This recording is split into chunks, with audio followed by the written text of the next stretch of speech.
Oscar Pistorius shortly after he'd killed Reeva Steenkamp. From the very beginning, he insisted it was a terrible mistake, that he and Reeva, seen arriving at his home a few hours earlier, were very much in love. I was simply trying to protect Reeva. I can promise that when she went to bed that night, she felt loved. In court, but not shown on the cameras, Pistorius maintained that he shot through his bathroom door, convinced an intruder had broken into his home. His grief and regret were compelling. And I sat over Reeva and I cried. And I don't know how long. I don't know how long I was there for. She wasn't breathing.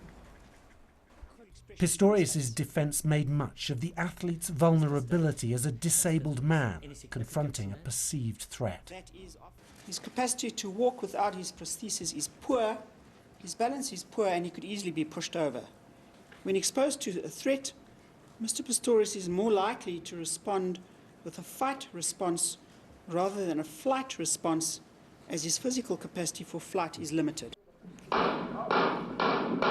The prosecution sought to show there was a darker side to Pistorius, his obsession with guns, his quick temper, and it questioned how the athlete could have made such a terrible mistake. When you shouted and screamed at Reeva to phone the police, she is 3 meters away from you in a toilet. That's correct, my lady. And she never uttered a word. That's correct, my lady. It's not probable. But at the heart of this case was the question of what Pistorius was thinking when he shot 4 times through the toilet door.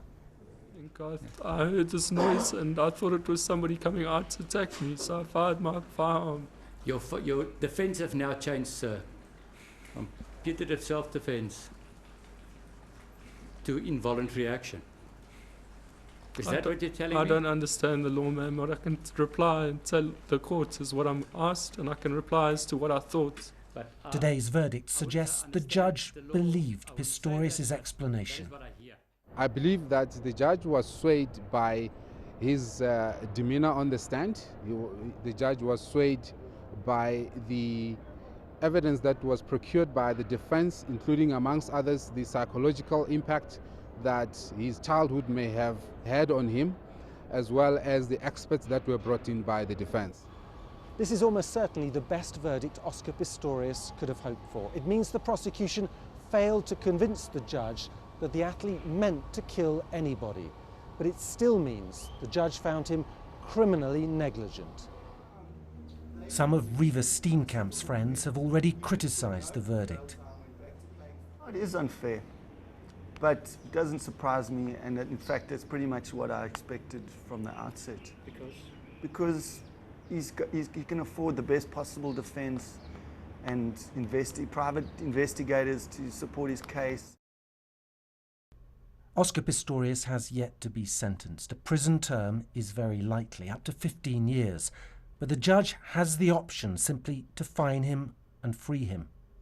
Andrew Harding, BBC News, Pretoria.